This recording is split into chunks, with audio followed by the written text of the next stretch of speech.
अस्सलाम वालेकुम क्लास। आज हम करेंगे चैप्टर नंबर 1 फिज़िक्स का मेजरमेंट जो चैप्टर है इसके आज हम करेंगे कंसेप्चुअल क्वेश्चंस। तो बगैर देरी किए बढ़ते हैं क्वेश्चन नंबर 1 पे। तो क्वेश्चन नंबर 1 है, what are the advantages of using international system of units. International system of units वो सिस्टम ऑफ यूनिट्स है जो दुनिया में तमाम मौजूद फिजिकल क्वांटिटीज़ जैसे कि लेंथ हो गया, एरिया हो गया, टाइम हो गया, इनको यूनिट्स देती है। जैसे कि लेंथ को क्या यूनिट्स देती है, ये मीटर। टाइम को क्या यूनिट देती है, सेकंड। तो अब कह रहा है कि ये वाला जो यूनिट का सिस्टम है इसके एडवांटेजेस क्या हैं। तो 3 एडवांटेजेस हैं। पहला कि ऐसा ही सिस्टम कोहेरेंट सिस्टम है। कोहेरेंट सिस्टम का मतलब है कि एक ऐसा सिस्टम है जो कि फंडामेंटल सेट ऑफ यूनिट्स पे डिपेंड करता है, यानी कि कुछ सेट ऑफ यूनिट्स हैं जिन्हें हम बेस यूनिट्स कहते हैं और उन्हीं की जो है दूसरे यूनिट्स इन्हीं से डिराइव्ड होते हैं। डिराइव्ड यूनिट्स जो हैं वो बेस यूनिट से ही डिराइव्ड होते हैं। बेस यूनिट्स कितने हैं, 7।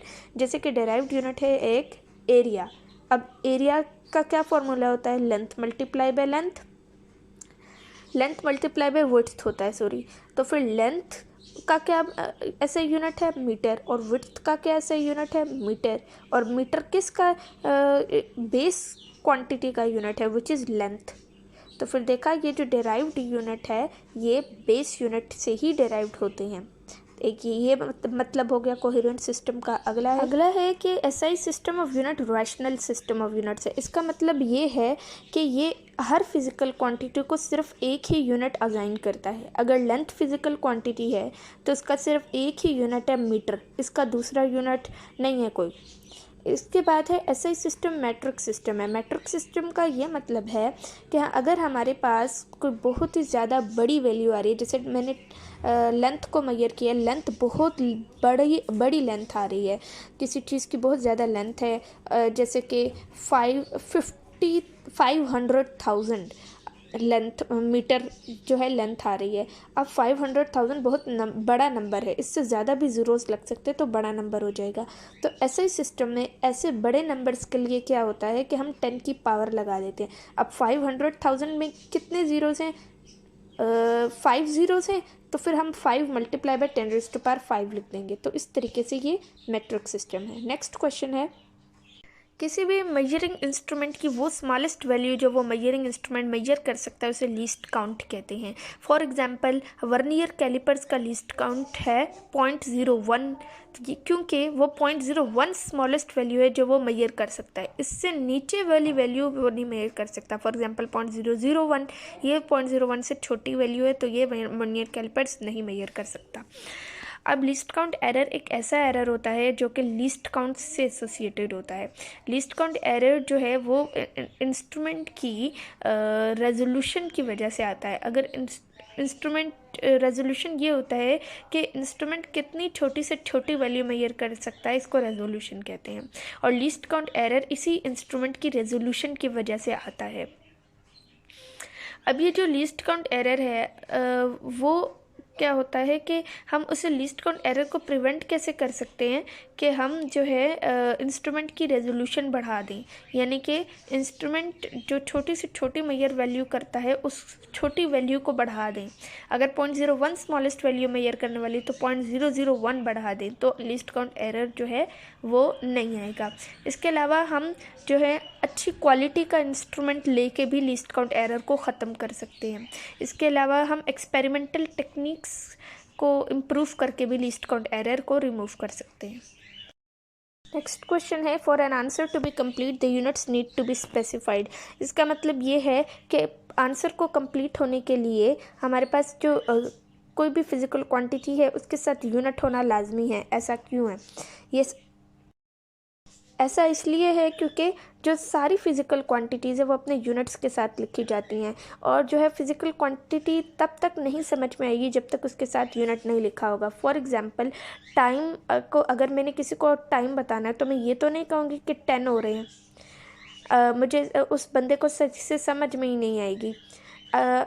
मैं उस 10 के साथ टाइम का यूनिट लगाऊंगी सेकंड, तो फिर मैं बोलूँगी कि 10 सेकंड्स टाइम हो रहा है, तो फिर जो है उसे पता चल जाएगा कि हाँ टाइम 10 सेकंड्स हो रहा है। अगर वो पूछे टाइम क्या हो रहा है, मैं बोलूँ 10, तो 10 सेकंड्स भी हो सकता है, 10 तो मिनट्स भी हो सकते हैं, 10 तो आवर भी हो सकता है। तो इस वजह से किसी भी फिज़िकल क्वांटिटी के साथ यूनिट लगाना लाजमी होता है। Why including more digits in answer does not make it accurate. इसका मतलब है कि अगर हम आंसर में ज़्यादा से ज़्यादा डिजिट्स डालेंगे तो फिर वो आंसर एक्यूरेट क्यों नहीं होता, हम ज़्यादा डिजिट्स डालने से एक्यूरेट क्यों नहीं होता। देखिए, एक्यूरेसी किसी भी मेजरमेंट की ये होती है कि जो हमने वैल्यू मेजर की है उस वैल्यू की जो उस जैसे कि हमने किसी चीज़ की लेंथ मेजर की है, तो वो जो लेंथ हमने मेजर की है, जो मेजर्ड वैल्यू है, वो कितनी उस एक्चुअल वैल्यू के करीब तरीन है। जैसे कि हमने जो लेंथ मेजर की है वो 5 है, जबकि एक्चुअल जो उसकी लेंथ है वो है 6। तो फिर देखें 5 6 के करीब तरीन है, तो फिर हमारी जो वैल्यू है वो तकरीबन एक्यूरेट है। एग्जाम्पल इसमें आ जाती है कि फॉर एग्जांपल आप एज्यूम करें कि एरिया किसी चीज़ का 1.375 सेंटीमीटर स्क्वायर है। वो स्केल जिससे एरिया मेजर किया गया है उसका लीस्ट काउंट है 0.1 सेंटीमीटर स्क्वायर। इसका मतलब है कि वो जो स्मॉलेस्ट वैल्यू मेजर कर सकता है वो 0.1 तक है। इस वजह से हम इस वैल्यू को 0.1 तक ही लिखेंगे, यानी कि पॉइंट के बाद एक ही डिजिट तक लिखेंगे। 1.375 को 1.4 लिख देंगे, यानी कि पॉइंट के बाद एक नंबर। क्यों? क्योंकि लीस्ट काउंट में भी पॉइंट के बाद एक नंबर है।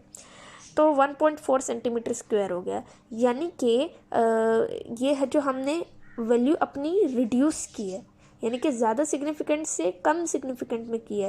इसका मतलब ये है कि ज़्यादा सिग्निफिकेंट डिजिट्स डालने से मेजरमेंट एक्यूरेट नहीं हो जाती।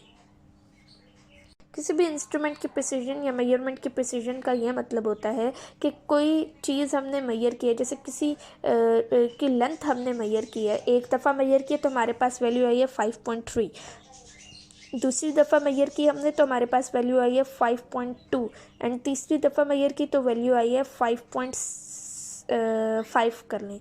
तो हमारे पास जो तीनों वैल्यूज़ आई हैं वो क्या आई हैं? 5.3, 5.2 एंड 5.5। अब क्या ये तीनों वैल्यूज़ एक दूसरे के करीब करीब हैं? हाँ जी, करीब करीब हैं। तो इसका मतलब है कि जो वैल्यू है हमारी वो प्रिसाइज़ है। अब ये प्रिसाइज़ वैल्यू एक्यूरेट हो भी सकती है या नहीं भी हो सकती। Next question is the human pulse and swing of pendulum are possible time units. Why are they not often used? इसका मतलब है कि हम जो हमारी पल्स है, हमारे जो आर्म पे रिस्ट के नीचे होती है, रिस्ट पे जो हमारी पल्स है वो टाइम मेजर करने के लिए इस्तेमाल कर सकते हैं। इसके अलावा जो पेंडुलम होता है वो भी टाइम मेजर करने के लिए इस्तेमाल कर सकते हैं। तो फिर ये हम क्यों नहीं टाइम मेजर करने के लिए इस्तेमाल करते? देखें, जो ह्यूमन पल्स होती है उसको हम कैसे टाइम मेजर करने के लिए इस्तेमाल कर सकते हैं।